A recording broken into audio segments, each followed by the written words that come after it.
Espírito Santo. Enchei os corações dos vossos fiéis e acendei neles o fogo do vosso amor. Enviai o vosso Espírito e tudo será criado. Renovareis a face da terra. Oremos. Ó Deus, que instruístes os corações dos vossos fiéis com a luz do Espírito Santo, fazei que apreciemos retamente todas as coisas, segundo o mesmo Espírito, e gozemos sempre da sua consolação, por Cristo Senhor nosso. Pai Santo, Deus de amor e bondade, nós te louvamos e bendizemos que o Senhor nos concedeu este momento, esta noite, para estarmos aqui, reunidos para compreender melhor a nossa fé que de vós recebemos. Dá-nos, Senhor, a graça de abrir as nossas inteligências, as nossas mentes, porque a fé não rechaça a razão. Nós te pedimos, Senhor, que venha com a luz do teu Santo Espírito perscrutar os nossos corações, fazer-nos entender melhor a nossa fé, aquilo que nós professamos, e nos ajude cada vez mais, Senhor, a caminharmos nessa fé, dando testemunho dela. Te pedimos, Senhor, que tudo aquilo que nós ouvirmos, partilharmos, assimilarmos, por vosso amor comece, por vosso amor termine.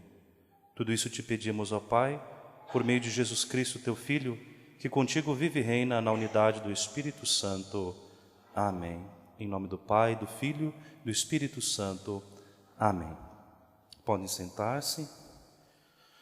Bom, para início de conversa, para quem não me conhece, bom, o Fernando já me apresentou, sou o Padre Eliton.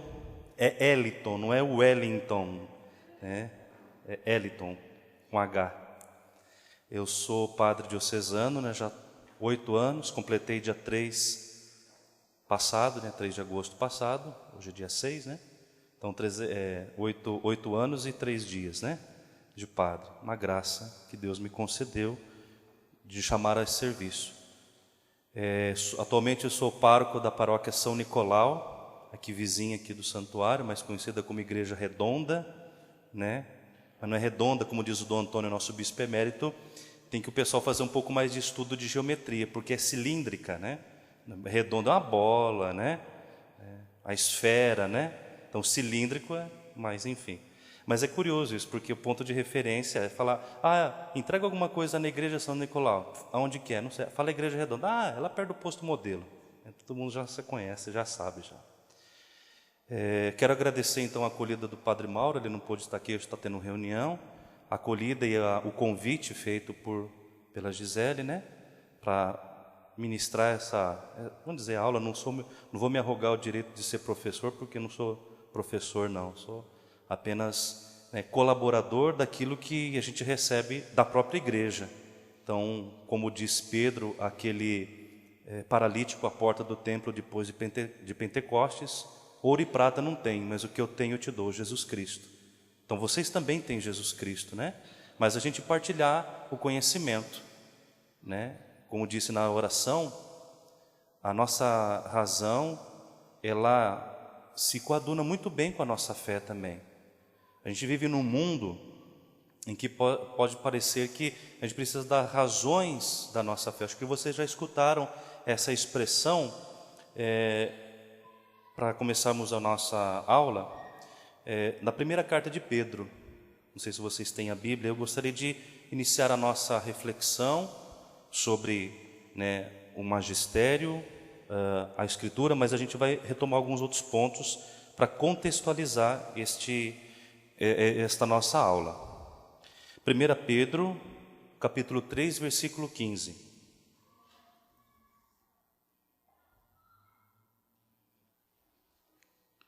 Como disse meu professor de Bíblia, quem está com dificuldade é muito fácil, está entre o Gênesis e o Apocalipse. 1 Pedro, conheciam esse texto já ou não? Acho que já foi falado já aqui ou não? Não? Diz-nos assim, o que importa é o núcleo deste versículo. Estais sempre prontos a dar razão da vossa esperança a todo aquele que vô-la pede. estais sempre prontos a dar razão. Aqui razão, o texto está falando justamente de conhecimento. Razão não contraposta à fé, mas pelo contrário, corroborando com a fé. Gente, se alguma coisa vocês não entenderem, tá, vocês podem falar, padre, não entendi tal coisa, vou me arrogar o direito de tentar esclarecer. Então, esse texto para nós é muito importante, pelo menos para mim, é muito fundamental quando a gente vai estudar, né, a fé. E a fé ela pode ser estudada, claro, porque ela é um objeto também de estudo também. A teologia é o estudo sobre Deus e acerca daquilo que fala a respeito de Deus. Então, esta fundamentação bíblica é importantíssima. Estar sempre prontos a dar a razão de vossa esperança. Aqui esperança a gente pode traduzir justamente a fé também, como virtude teologal. Esperança justamente no sentido de ser cristão, daquilo que nós acreditamos. Mas aqui a gente não pode entender simplesmente como não sei se vocês já ouviram um termo chamado apologética. Apologética é quando a gente começa a defender a fé com unhas e dentes, ou pior, um proselitismo. Proselitismo o que é? A minha fé, o meu pensamento é indubitável e eu tenho que te convencer. Proselitismo, nesse sentido, ele é um pouco negativo. Mas aqui Pedro, o apóstolo Pedro, está nos dizendo ao contrário, a explanar, a dar razão da esperança a todos aqueles que a pedem, é esclarecer.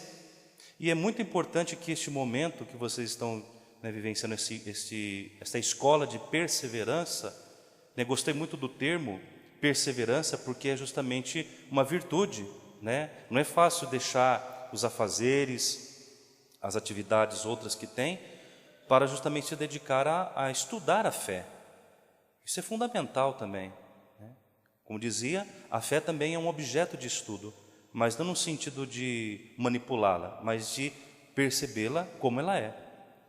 Isso posto, então, nós vamos começar, pelo que o Fernando me disse aqui, então nós estamos iniciando um novo módulo, Já foi feito alguns outros, eu não vou agora me delongar nelas, mas aqui esse terceiro módulo intitula-se A Fé que Cremos, Ou seja, qual é esta fé?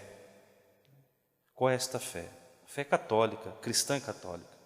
E deram um título aqui, Escritura, Tradição e Magistério. Mas antes de falarmos desses três termos, nós vamos um pouco reportar uma disciplina da teologia, entendam bem, a teologia no sentido mais amplo da palavra, o estudo de Deus, a ciência acerca de Deus, ela também dentro dela tem gavetinhas, tem compartimentos, como por exemplo num curso de informática, não fala que eu vi a Viviane, que eu lembrei de informática, não sei porquê, tem coisas específicas, eu não sei, então cada curso, por exemplo, superior tem as suas disciplinas específicas. Dentro da teologia nós também temos várias gavetinhas, a gente pode dizer, vários departamentos, várias subdivisões, que também são disciplinas teológicas. E uma delas chama-se revelação. Então guardem bem esse termo, que é muito importante para adentrarmos nessas três definições aqui: Escritura, Tradição e Magistério. Isso precede, então, revelação ou teologia da revelação.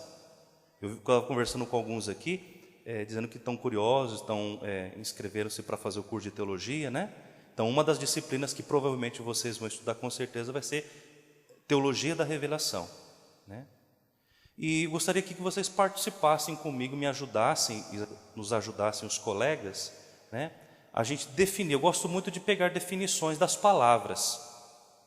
Às vezes a gente fala um termo, a gente não entende muito bem das coisas.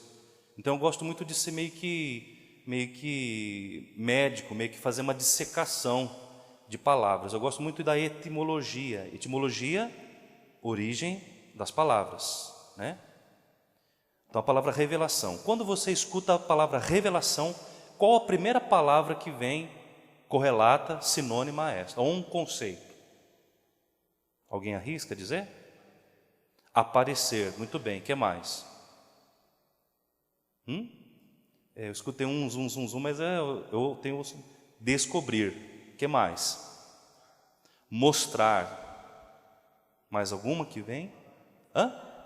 Falar. Bem. Desvendar. Tá bem. Mais alguém? Tem alguma palavra? Como? Clarear. Verdadeiro.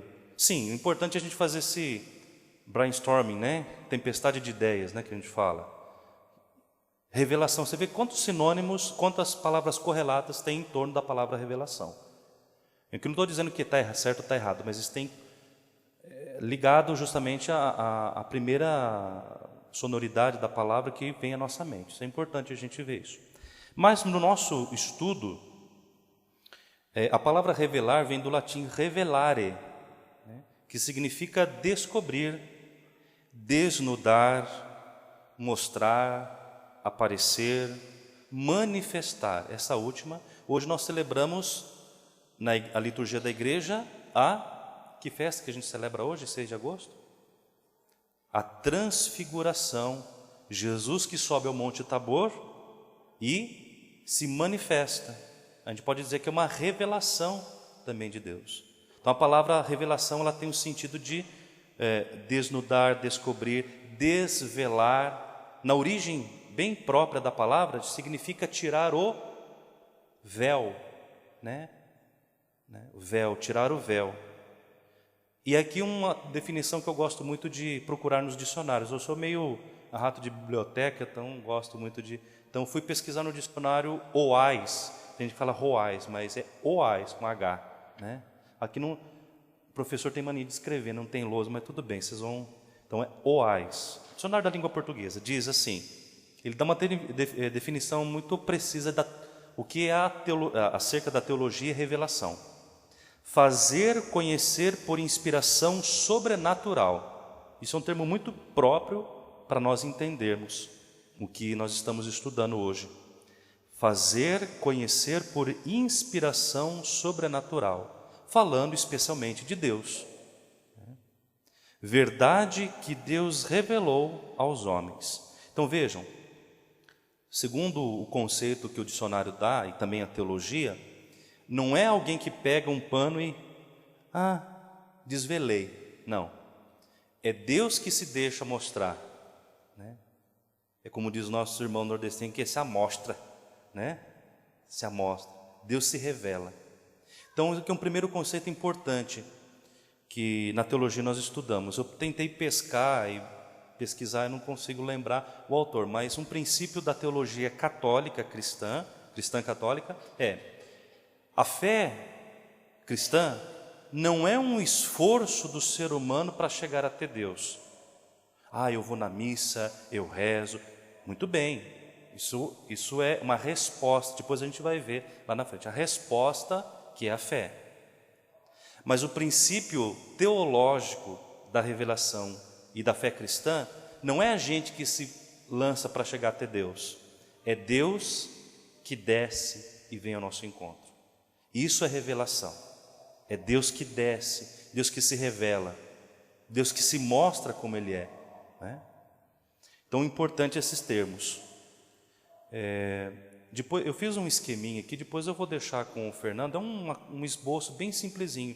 Depois, se vocês quiserem cópia, vocês procuram o Fernando para depois, né? Então, eu não fiz data show, não sou muito versátil nessa arte de mexer. Se eu fosse fazer isso aí, eu ia perder muito tempo. Então eu falei, eu vou me concentrar no conteúdo e não na exposição, mas enfim. Mas se tiver muito maçante, você fala, padre, pelo amor de Deus, pare de falar porque já está cansando.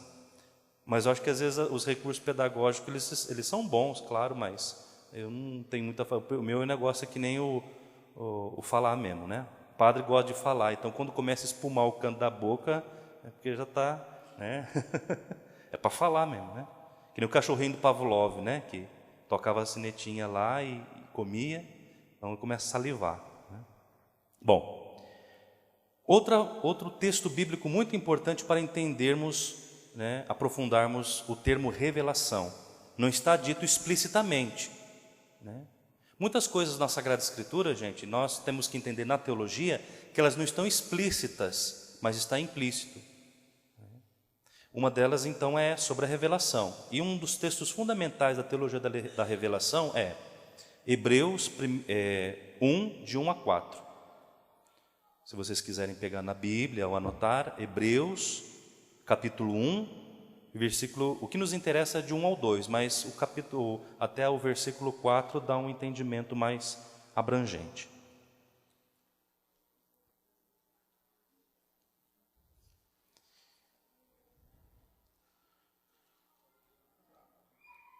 Hebreus 1, de 1 a 4. Alguém gostaria de ler? Pode ir. Quem já achou? Seria até interessante, não é para divagar no assunto, mas se tiver versões diferentes da Bíblia, é curioso a gente ver um pouco isso. Estudar também a Bíblia, né? Ver as versões diversas que nós temos. Alguém gostaria de ler? Pode? Vai, Guilherme. De 1 a 4. A sua é Ave Maria, né? Isso. Tá, pode ler. Cristo é superior aos anjos. Muitas vezes e de diversos modos, outrora, falou Deus aos nossos pais pelos profetas. Ultimamente nos falou por seu Filho, que se constituiu herdeiro universal, pelo qual criou todas as coisas. Só do versículo 2 só. Alguém tem uma Bíblia diferente da Ave Maria? Bíblia pastoral? Jefferson? Hã? Pode ler.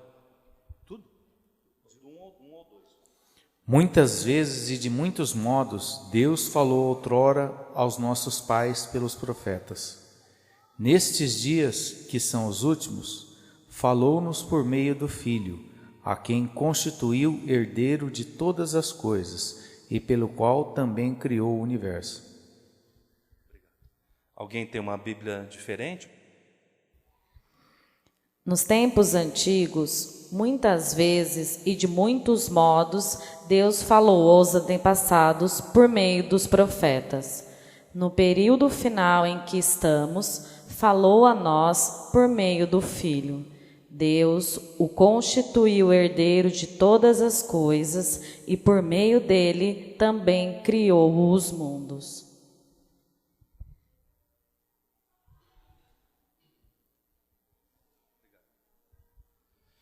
Ninguém tem a Bíblia de Jerusalém, não, né? Boa, essa daqui? Hã? Não, não é de Jerusalém lá do tempo de Jesus, né? A Bíblia é a tradução. Vou pegar aquela do rolo, né? A tradução que eu tenho aqui é da Bíblia de Jerusalém. Eu vou lê-la então. Muitas vezes e de modos diversos falou Deus outrora aos pais pelos profetas. Agora, nestes dias, que são os últimos, falou-nos por meio do Filho, a quem constituiu o herdeiro de todas as coisas e pelo qual fez os séculos. Eu falei do versículo até o versículo 4 porque é a introdução da carta aos Hebreus. Então, esse texto aqui é fundamental para estudar a teologia da revelação. Então, vejam, Deus muitas vezes e de diversos modos falou Deus. Aqui essa palavra, esse termo falou Deus, está ligado justamente lá em Gênesis 1:1, quando Deus fala e a sua palavra é criadora. É o termo da palavra hebraica dabar, que significa a palavra criadora. Quando Deus fala, as coisas acontecem. Então é um termo hebraico da palavra dabar. Deus fala e acontece. E qual que é a palavra que Deus fala e se realiza plenamente? Outrora Ele falou pelos pais e profetas, mas agora, nestes tempos últimos, ou seja, como estamos agora, falou-nos por meio do seu Filho. Então a história da revelação era desde o início, um diálogo de Deus conosco.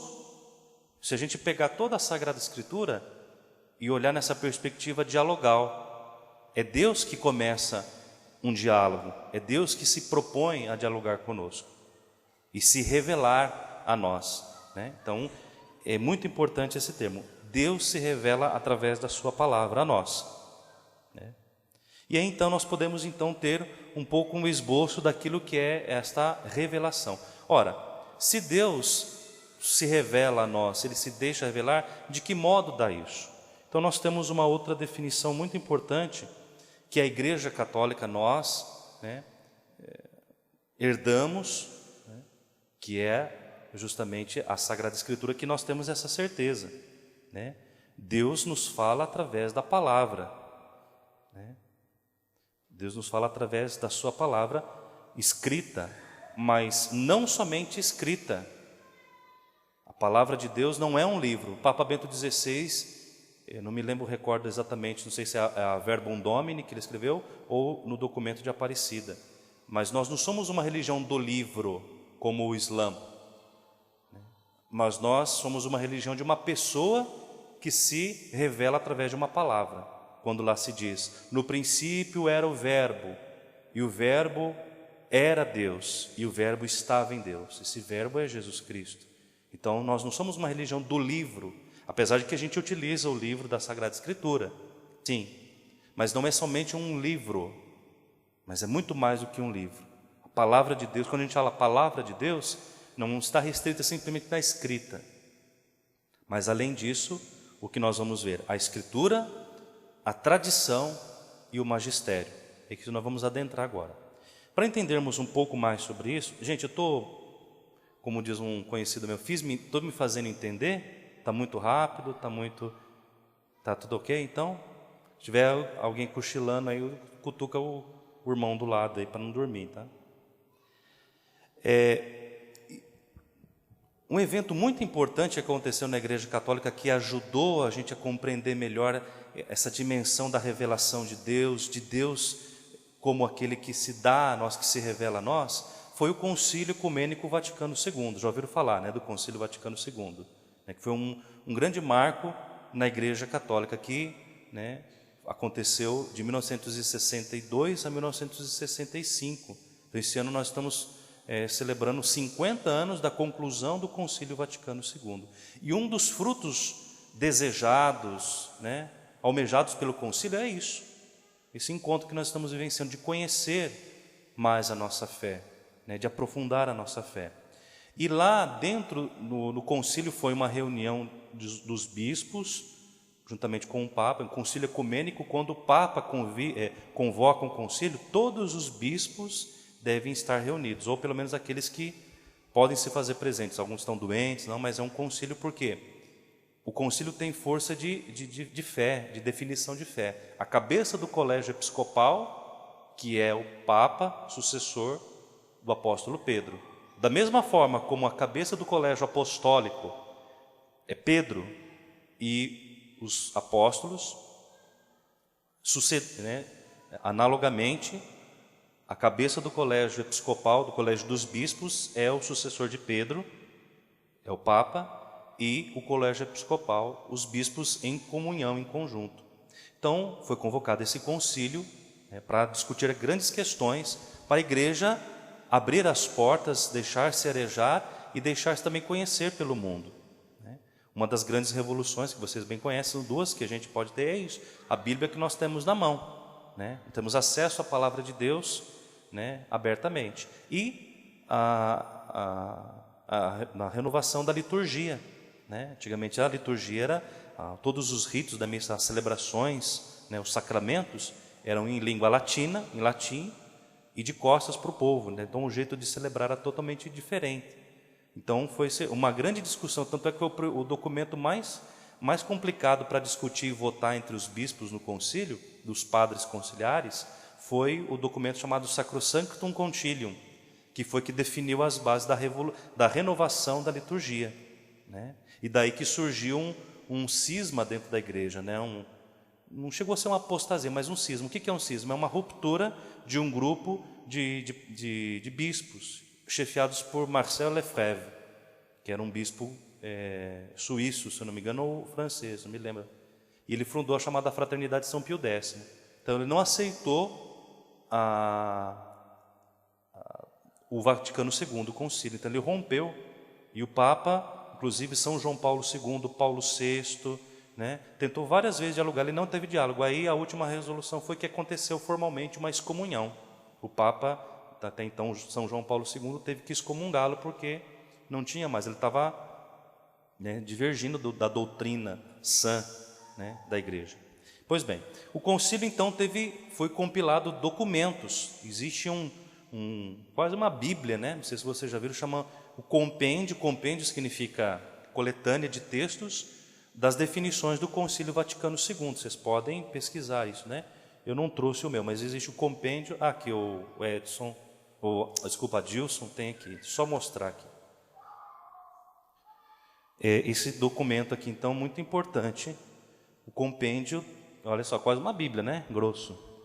Então, aqui tem constituições, decretos e declarações, que foram a definição que, para nós, é muito importante, católicos, no tempo de hoje. E aqui dentro de um desses documentos, pode passar para ele, por gentileza, não vou...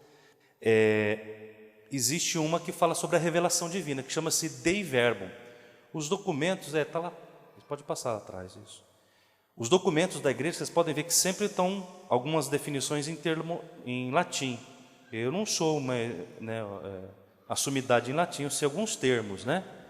Mas todo documento da igreja, porque ainda o latim é a língua oficial da igreja, né? Os documentos oficiais, né? Vocês podem ver lá, hoje a gente tem acesso à internet, o Papa celebrando a missa no Vaticano, né? É em latim ainda, mas na língua, já com a reforma litúrgica, mas ainda o latim é a língua oficial. Então, todos os documentos que nós vemos da igreja sempre vão se iniciar com as primeiras expressões do próprio texto. Então, todos os documentos da igreja, né, as encíclicas, né, que são os documentos que os papas escrevem, né, a última agora foi uma exceção, né? Não sei se vocês acompanharam aí nos meios de comunicação, nas redes sociais, foi lançado agora em julho, que o Papa escreveu sobre a ecologia, vocês viram? Um documento, só que ele sempre, o Francisco surpreende, né? Ele fala, deixar-vos surpreender por Deus, mas ele surpreende todo mundo, né? Chama Laudato Si, só que esse termo não é latim, esse termo é italiano, porque ele escreveu, né, o texto em italiano, né? Mas todos os documentos da igreja são escritos em latim. Então, um deles que é muito importante para nós entendermos nosso estudo é a Constituição Dogmática Dei Verbum, sobre a revelação divina. Então, nesse documento, se tiverem curiosidade de acessar, não é um documento longo, um deles, né? Mas se quiser lê-lo todo, o Concílio Vaticano II, é muito interessante também. No número 2, dá uma definição do que é justamente a revelação, a natureza da revelação. Diz-nos, então, o Concílio Vaticano II, Dei Verbum, número 2. A fundamentação, aprove a Deus, na sua bondade e sabedoria, revelar-se a si mesmo, a dar e a conhecer o mistério da sua vontade. Isso conforme Efésios 1:9. Então, aquilo que nós estávamos falando já, né?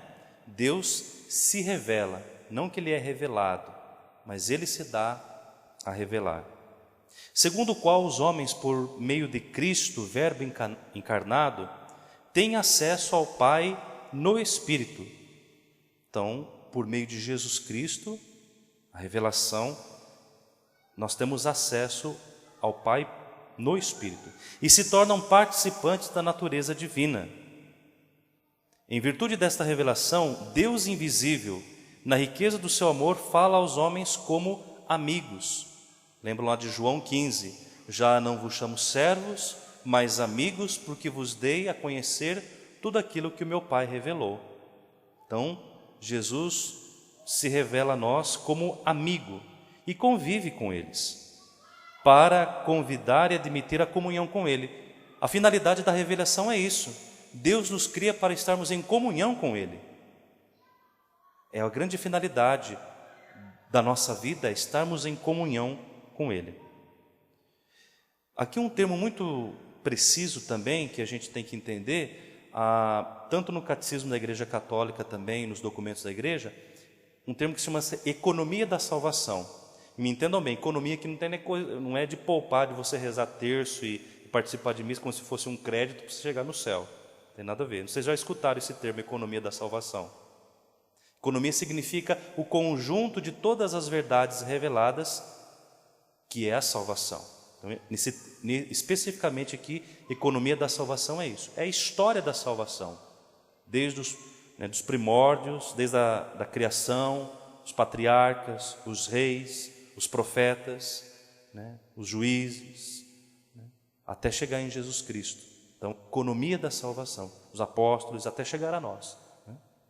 Esta economia da revelação, diz-nos o texto, realiza-se por meio de ações e palavras intimamente relacionadas entre si, de tal maneira que as obras realizadas por Deus na história da salvação manifestam e confirmam a doutrina e as realidades significadas pelas palavras. E as palavras, por sua vez, declaram as obras e esclarecem o mistério nelas contido. Ou seja, Deus deu a conhecer o seu mistério, e aqui a palavra mistério também é muito significativo. Mistério não é simplesmente aquilo que está, né, oculto, mas a palavra mistério vem, né, da palavra grega mio, que significa calar-se. Diante daquilo que você não consegue explicar racionalmente, você aceita pela fé. Então, mistério é contemplar, né, dar o consentimento da sua fé àquilo que é inexplicável. Então, mistério é isso. É aquilo que nós aclamamos na consagração, após a consagração das espécies eucarísticas. Eis o mistério da fé. Então, essa verdade belíssima que Deus se dá a conhecer é para a nossa salvação. Salvação aqui não é simplesmente ir para o céu, mas viver na comunhão com Ele. Salvação não é somente lá na vida futura, também, mas já iniciada a nossa caminhada na terra. E essa revelação, como que a gente pode entender, como que se dá essa revelação? Quais os mecanismos, né, dessa revelação? Aquilo que nós ouvimos no texto, implicitamente falando da carta aos Hebreus. Agora, nestes dias que são os últimos, falou-nos por meio do seu Filho. Então, os evangelhos, nós conhecemos através de Jesus Cristo dos evangelhos. E como que foi transmitido isso? Como chegou até nós? E aí então que nós vamos entender essa revelação na transmissão dessa revelação e desta fé confiada que Jesus confiou aos apóstolos e aos seus sucessores. E aquilo que nós vamos agora entender como sagrada tradição. Tradição aqui, bem entendida, gente, eu gosto muito de definir as palavras. Quando a gente fala tradição, o que a gente lembra de tradição? Não é escola de samba, não, né? Tradição, há uma coisa que eu recebi. Tem muita gente que fala, né? Então a gente já falou, eu batizo a minha família por tradição. Por tradição, a gente tem que fazer tal coisa, não é assim? Aqui o termo tradição, com T maiúsculo, ela vai muito mais além disso. A palavra tradição vem do latim traditio, que significa traditio, escreve, né? Traditio, que é o termo latino, que significa entrega, transmissão. Então, tradição significa transmissão da fé. Então, para quem Nosso Senhor deu a conhecer os seus mistérios, revelou-nos, né? Lembrando aquela passagem de Jesus, né? Filipe perguntando, mostra-nos o Pai, isso nos basta, né? Em João capítulo 14, né? E o que Jesus responde para Filipe? Filipe, há tanto tempo estou convosco, quem me vê, vê o Pai.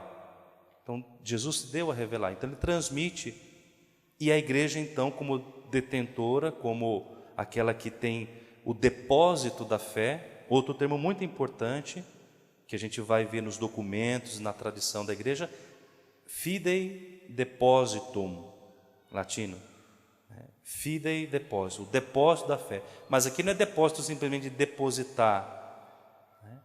Mas é o conjunto das verdades da fé.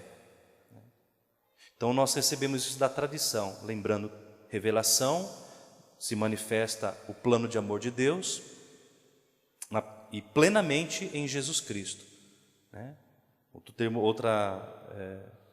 Um ponto importante. Deus se revela escancaradamente na pessoa do seu Filho Jesus Cristo. Ele é a plenitude da revelação. Inclusive na Dei Verbum fala justamente isso, que Jesus é a revelação plena, né, do amor de Deus para conosco. Então Jesus transmite. A nossa fé, ela é essencialmente também, e aqui a gente pode ligá-la com o preceito do evangelizar. Imagine se aqueles apóstolos, né, em Pentecostes, não tivessem passado os limites da Palestina, da Terra Santa. Alguns historiadores, alguns estudiosos de São Paulo disseram que se a fé não tivesse chegado, claro, do ponto de vista teológico e científico, né, especulativo, que a gente fala, se Paulo não tivesse encontrado o cristianismo, o cristianismo não teria passado de uma seita, porque quem deu o impulso, nós temos a nossa doutrina, ela é baseada, claro, em Jesus Cristo, mas muito dela é na teologia de Paulo. Eu não sei se no curso vai ter alguma coisa direcionada à teologia paulina, mas seria muito interessante, né, pesquisar um pouco as cartas de Paulo e ver a figura de Paulo, deste homem que é uma coluna da igreja, né? Pedro, a tradição, e Paulo, a ousadia, né, de anunciar o evangelho. Então, dizem alguns historiadores, né, cristãos, que se a fé não tivesse chegado até Paulo, a gente lembra lá nos Atos dos Apóstolos, capítulo 9 e capítulo 10 e seguintes, se Paulo não tivesse conhecido Jesus Cristo pela fé, o cristianismo não teria passado de uma seita, né? Então é importante a gente ver como que a fé era, e claro, mas como cristãos, como crentes, nós vemos que Deus agiu nisso, né? Usou de instrumentos válidos e preciosíssimos, como Paulo, como tantos outros, né? Mas voltando, nós temos então a sagrada tradição, né? A Escritura, que é a verdade revelada por Deus, e também como cristãos católicos, um embasamento, a gente pode dizer um tripé, né? Um tripé desses três termos: a Escritura e agora a tradição, né? A tradição aqui não é simplesmente algo escrito, porque a tradição ela foi também como a Bíblia. Não sei se vocês conversaram alguma aula a respeito sobre a Bíblia, mas a Bíblia ela não foi feita como um livro, a Bíblia não caiu do céu como um livrinho pronto aqui. Ela começou com a oralidade. Antes dela ser escrita, ela foi transmitida oralmente, né? Então a tradição da Escritura desde lá dos judeus.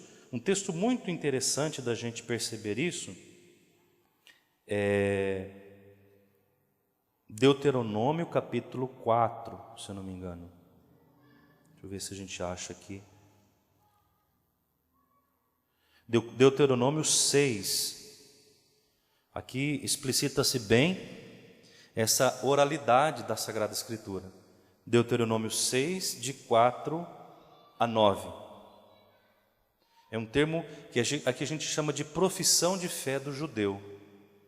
O judeu reza essa oração várias vezes ao dia, para não esquecer a importância da transmissão da fé. Deuteronômio 6, de 4 a 9. Eles rezam cantando, né? O judeu também gosta de cantar. Então, aqui vou me ousar dizer uma canção em hebraico, que eu acho que vocês devem conhecer. Shema Israel Adonai Eloheinu Adonai Echad. Shema Israel Adonai Eloheinu Adonai Echad. Shema significa escuta, ouve, ó Israel. Yahvé, nosso Deus, é o único.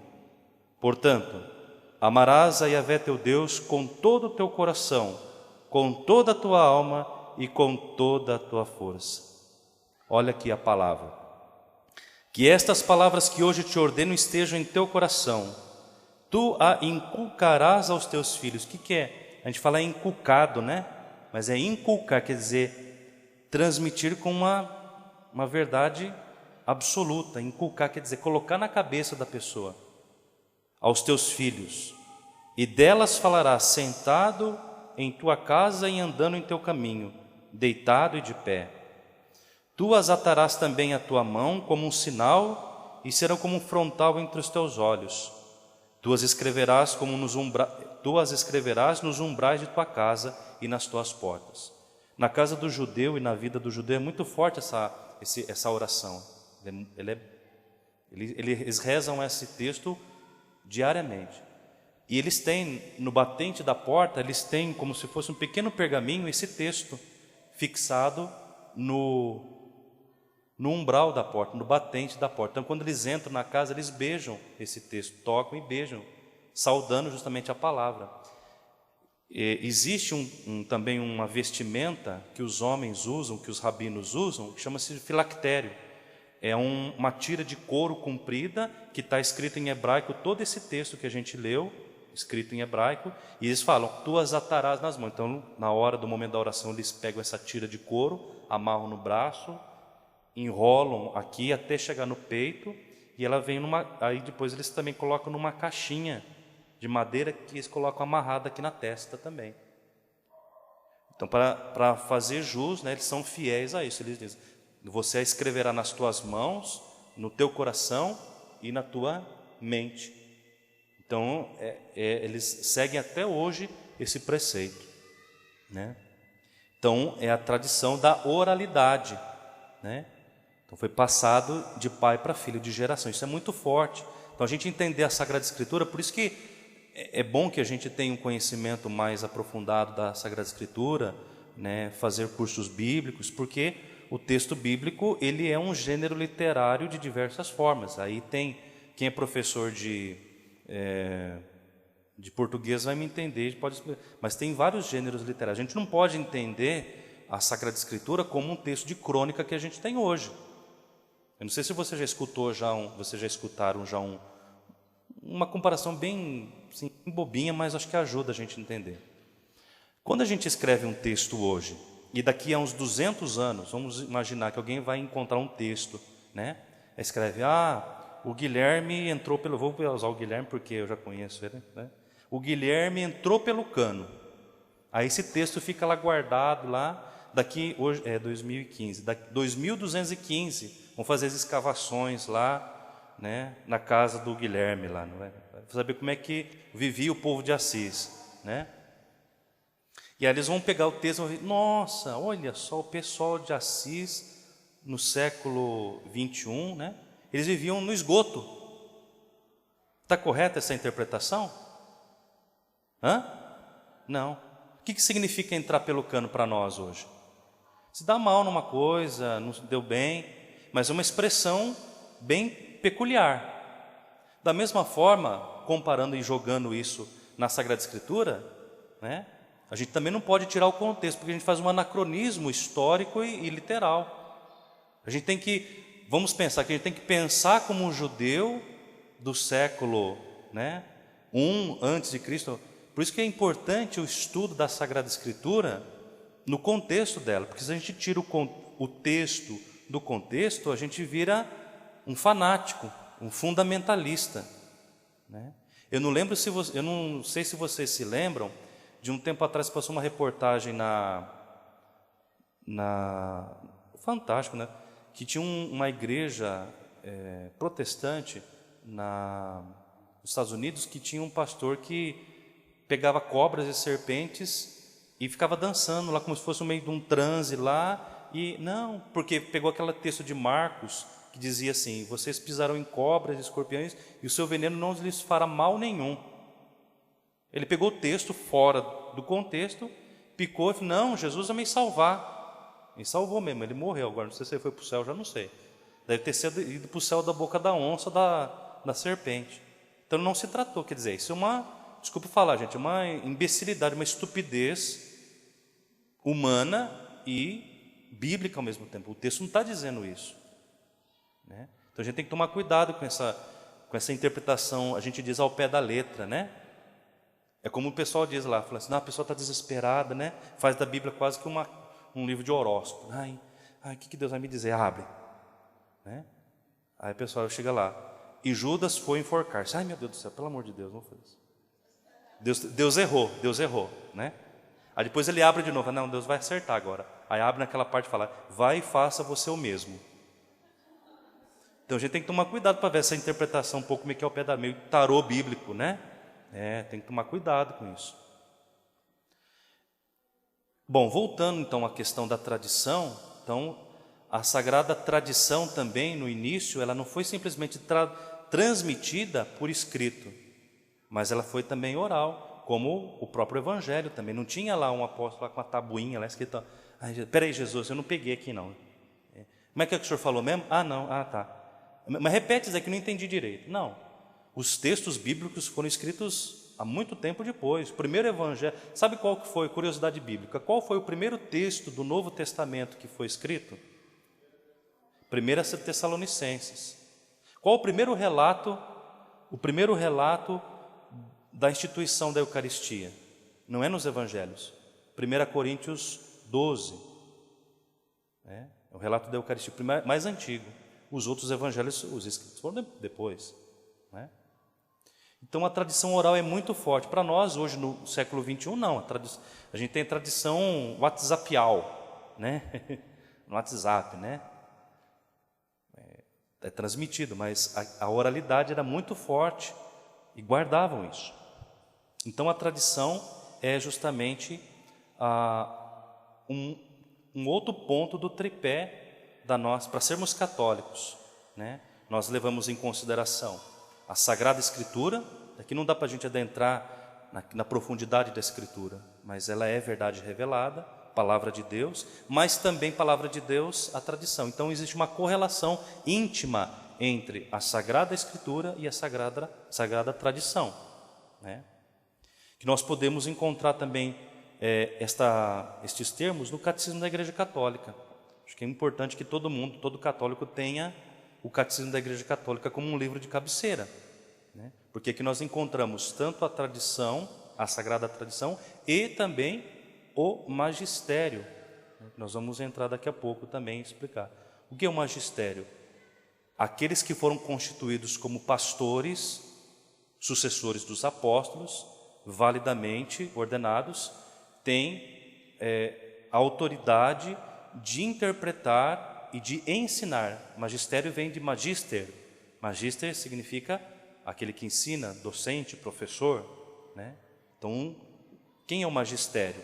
O colégio episcopal com a sua cabeça, como eu estava dizendo, o Papa e os bispos, e os seus cooperadores, os presbíteros, né? O sacramento da ordem, os presbíteros, os diáconos, e todo o povo de Deus também. Mas o magistério especificamente é o colégio episcopal, todos os bispos reunidos e a cabeça do colégio, que é o Papa, né? O nosso conhecido amiguinho Lutero, Martin Luther, em alemão, no século XVI, vocês acho que conhecem um pouco da história, se rebelou contra muitas coisas que a igreja, né? Mas não vamos entrar aqui no mérito da questão da venda de indulgências, tudo isso também. Mas ele solapou diretamente tudo aquilo que era mediação da igreja. E aí ele formulou princípios do protestantismo, da reforma protestante, lá no século XVI, lá em Württemberg, em 1517. Em latim ainda, né? Ele traduziu do latim para o alemão, que não podia, a Bíblia não podia ser, né, era somente em latim, que era a língua, né, não podia ler em outra língua, porque o latim era a língua revelada, era uma língua como na Sagrada Escritura. Mas a igreja detinha o poder do latim como forma de orientar os fiéis. E o Lutero, ele cunhou, né, ele formulou princípios do protestantismo, contrapondo as verdades da fé católica, dizendo: sola fide, que em latim, sola fide, sola scriptura, solus Christus, sola gratia, soli Deo gloria. Ou significa, somente a fé, somente a Escritura, somente Cristo, somente a graça e a glória, somente a Deus. Então não precisa de intermediários, não precisa dos padres, do Papa, tudo isso é... né? Então ele solapou direto a tradição, ele não levou em consideração isso. Então Lutero, ele, na sua reforma protestante, ele desconsiderou tudo aquilo que era intermeio. Mas mesmo assim, na igreja luterana, até desde a época dele, existe os pastores, que são os ministros, né? Mas não com sacerdócio diferenciado, né? Mas o sacerdócio comum dos fiéis, né? Como nós redescobrimos após o Vaticano II. Por que eu estou colocando aqui a figura do Lutero? Porque ele não leva em consideração o protestantismo, né? O luteranismo não leva em consideração. Apesar de ser uma igreja histórica, que a igreja tem muita proximidade, né? Mas mesmo assim ela não levava até então, foi um dos pomos da discórdia, né? que rompeu, né? Foi justamente essa não consideração do magistério como autênticos, investidos para interpretar. Por isso que a igreja ela tem um cuidado muito profundo de tomar, né, as decisões, né, muito bem pensadas. Às vezes fala, mas a igreja demora muito para tomar certas decisões, né? Não é simplesmente para demorar, mas no sentido de ter segurança e ter certeza daquilo que vai ser transmitido, não é ao calor do momento, ao sabor do momento, né? Com muitas coisas, mas essa igreja tem que mudar. Eu acho que vocês devem escutar sempre direto isso. Mas a igreja tem que mudar para atrair os fiéis, tal. Mas esse momento que eles estão vivendo aqui já é um renovamento, né? É uma renovação de tudo isso que a gente recebe, né? Aprofundar a fé, isso é fundamental. Bom, onde que nós vamos encontrar então os fundamentos da Sagrada Tradição? Compilados também no Catecismo da Igreja Católica, né? A Sagrada Tradição ela está também resumida, né, como tradição baseada de tudo aquilo que nós temos. Então é importante que a gente tenha à mão também, como livro de cabeceira, o Catecismo da Igreja Católica também, né? Então, para a gente ler a Sagrada, entender também um pouco a Sagrada Tradição, e o Catecismo ele é muito bem compilado nesse sentido, ele tem 4 partes fundamentais, né? Que é a fé, eu creio e nós cremos, né? A verdade revelada, né? A profissão de fé, os artigos da fé, quando a gente reza lá, crê em Deus Pai Todo-Poderoso, vai sendo deslindado tudo isso, né? E depois a segunda parte, os sacramentos, a liturgia. A terceira parte, a vida em Cristo, que é a moral, né? O modo de proceder do cristão. E o último, a oração cristã. São 4 partes distintas, mas ela é tão bem escrita, né? Porque quem escreveu não é quem escreveu, quem ajudou a compilar o catecismo da igreja, você sabe quem que é, né? Joseph Ratzinger, Papa Bento XVI. Foi ele que foi da comissão na época que articulou toda a estrutura do catecismo da Igreja Católica, né? Sob a autoridade do Papa São João Paulo II.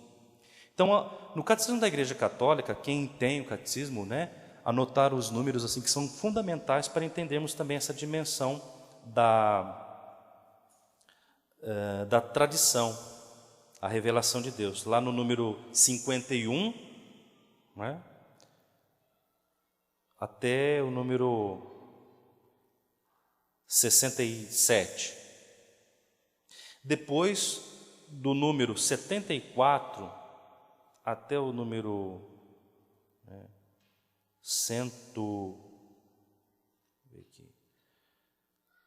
95, nós temos então a definição também da transmissão da revelação divina, aquilo que eu estava dizendo para vocês, né?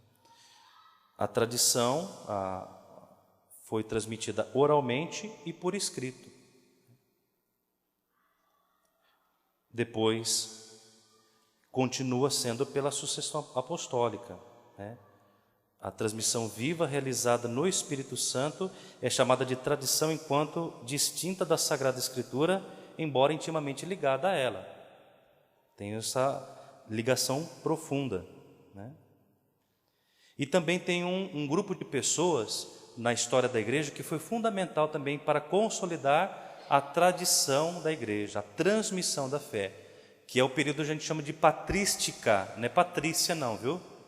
Patrística, ou era dos padres apostólicos, né? Ou o estudo, como a gente disse, da teologia da revelação, existe uma outra disciplina chamada de patrologia, que tem dentro do curso de teologia, né? Que são figuras fundamentais do século II até o século VI. Por exemplo, aí no folder, né, no cartaz, colocaram, acho que tem Santo Agostinho, né?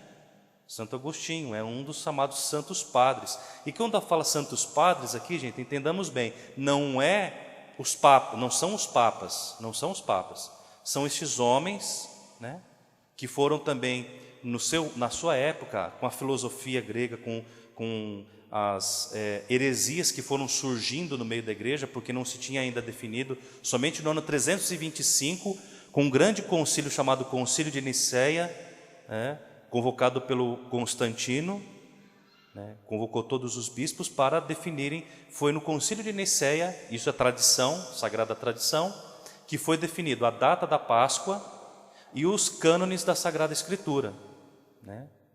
Tem um livro aí, o livro que foi feito filme, né? Na época foi, nossa, a igreja está mentindo, a igreja está enganando, Código da Vinci, né? Não sei se alguém leu, assistiu o filme. Tem muitas imprecisões históricas ali. A gente teve a oportunidade, quando eu estava fazendo esse curso de patrologia com um monge beneditino, Dom Nuno, né? Mauro, né? O nome dele é Mauro. A gente foi assistir o filme Código da Vinci com ele. Ali ficava falando, não, mas isso está errado. Né? A pessoa é uma sumidade, né? Conhecia bem os períodos históricos. Não, isso aqui é impreciso, tal. Mas é importante a gente aprofundar também na história da igreja esse período que ele é fundamental para entendermos também a tradição. Não é já mais a tradição escrita da Sagrada Escritura, mas é a tradição. Então, Santo Agostinho, Santo Ambrósio, quem mais? Tertuliano, não me lembro agora, mas são vários, né? São vários. Orígenes, né? Então, tem alguns que não são santos, mas são escritores eclesiásticos. Mas alguns são os mais conhecidos, são santos, né? Santo Ambrósio, que foi mentor, né? Foi preceptor de Santo Agostinho, né? Santo Agostinho todo mundo já ouviu falar, né? Muito bem. Por fim, acho que já está avançando o tempo, já está né? Mais um pouquinho? Mais um pouquinho? Tá bom. Então, partindo então desse pressuposto da tradição, é que não dá para a gente esmiuçar tudo, né? É muito assunto. Então, nós temos o magistério da igreja, né? O magistério da igreja. No número 85 do Catecismo da Igreja Católica, nós damos uma definição bem precisa do que é magistério. Ouçamos. O ofício de interpretar, e olha o adjetivo, autenticamente, a palavra de Deus escrita ou transmitida, aqui o Catecismo coloca como qual em pé de igualdade Sagrada Escritura e Sagrada Tradição. Então, voltando, o ofício de interpretar autenticamente a palavra de Deus escrita ou transmitida foi confiado unicamente ao magistério vivo da igreja, cuja autoridade se exerce em nome de Jesus Cristo. Quer dizer, ofício em nome, vicário, né? Vicariato, né? Significa em nome de Jesus Cristo. Isto foi confiado aos bispos em comunhão com o sucessor de Pedro, o bispo de Roma, aquilo que eu já tinha dito a vocês. E aqui nós temos então uma citação da Dei Verbum desse documento, Dei Verbum número 10. Todavia, tal magistério não está acima da palavra de Deus, mas a serviço dela. Então, o Papa, os bispos em comunhão, o colégio episcopal, não pode dizer contra a tradição e o magistério. Se a gente for colocar assim hierarquicamente, palavra de Deus, Sagrada Escritura, Sagrada Tradição e magistério. Então, o magistério está a serviço das outras duas definições, né, desses dois pilares, digamos assim. Então, todavia, tal magistério não está acima da palavra de Deus, mas a serviço dela, não ensinando senão o que foi transmitido, no sentido de que, por mandato divino, com assistência do Espírito Santo, piamente ausculta. Olha que termo bonito, né? Eu vou te auscultar. O que é auscultar? O médico, quando ele usa aquele estetoscópio, ele vai auscultar. O que é essa palavrão?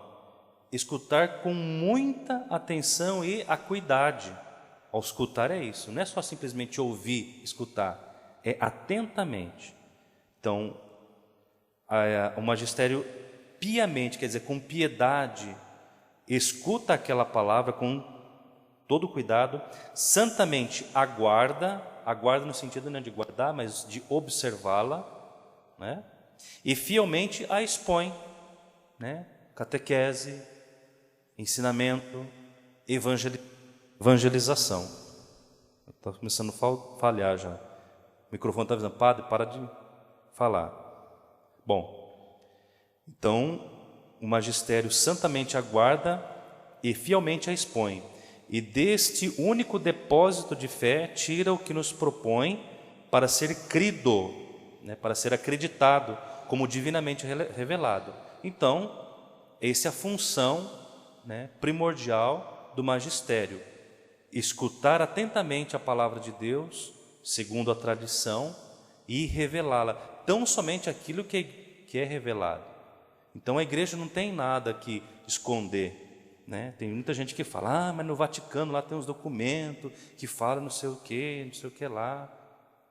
Não, a fé ela é justamente, né, manifestada pelo magistério da igreja fielmente, não há nada que esconder. O que foi revelado como revelação de Deus encerrou oficialmente com a morte do último apóstolo. As outras revelações são reflexo desta autêntica revelação. Então a gente tem que ter um sentido de discernimento do que é revelado, e que diz aí que tem o dom da revelação. O dom da revelação ele está subordinado à primeira revelação, né? Tem gente aí que fala que tem uma revelação não sei de que aí, mas se ela não está concorde com o ensinamento da igreja, vejamos, por exemplo, uns charlatães que se dizem que vê, né? Toma cuidado, né? Vê Nossa Senhora, vê Nossa Senhora. A igreja tem muito cuidado com isso para dizer. Por exemplo, os pastorinhos de Fátima, ali foi, né? Nossa Senhora falou a eles, a igreja deu autoridade e falou, não, realmente Nossa Senhora disse isso aos pastores, mas ela não está contradizendo da revelação desta que nós temos, né? Então temos que entender bem o que é revelação e revelações aí, né? Por fim, os fiéis, lembrando-se da palavra de Cristo e a seus apóstolos, quem vos ouve, a mim ouve. Jesus disse isso aos apóstolos, lá em Lucas 10:16. Recebem com docilidade os ensinamentos e as diretrizes, né, as orientações de que seus pastores lhes dão sob diferentes formas. Então, aquilo que eu transmito a vocês tem que estar concorde com aquilo que o bispo ensina e aquilo que o bispo recebeu, né, da igreja. Então, não posso chegar simplesmente e falar, não, magistério é um negócio assim mais ou menos, assim. Não. Então, gente, acho que o tempo já está muito avançado. Vocês vão ter um momento agora de partilha, né, de reflexão. Espero que eu tenha contribuído para ajudar em tudo isso que foi proposto. Esse esquema aqui, depois eu passo para o Fernando, para o pessoal, e depois vocês podem tirar xerox e reproduzir. Só a título de curiosidade de bibliografia, né, catecismo, mas vocês com certeza, quando escutaram esse termo, já pensaram nessa trilogia do professor Felipe Aquino, né? A coleção Escola da Fé. Então, vale a pena, quem puder, adquirir, porque aqui tem mais explicado, né, minuciosamente o que eu disse. Aqui só foi umas pinceladas.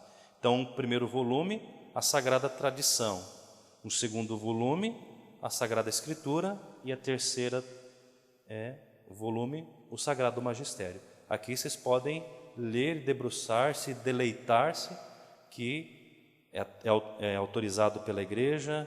E gosto muito do professor Felipe Aquino, porque ele escreve de uma maneira muito suave, muito acessível, mas ao mesmo tempo com profundidade e fidelidade. Então, se vocês quiserem aprofundar esse tema, né, sobre o que nós conversamos, que pudemos aqui partilhar sobre a Escritura, Tradição, Magistério, adquiram R$20 cada um deles, né? Se não dá para comprar tudo uma vez, parcela, né? E quero agradecer o convite a mim feito, em nome, né, do grupo de oração aqui, e o que precisarem de mim, estou à disposição. Ali a paróquia São Nicolau está de portas abertas também. Fiquei contente que tem as minhas ovelhinhas aqui, né, que estão aqui também fazendo essa escola também. Que vocês realmente façam jus ao nome, que perseverem até o final. Como diz a própria Sagrada Escritura, em Mateus, quem perseverar até o fim será salvo. Muito obrigado.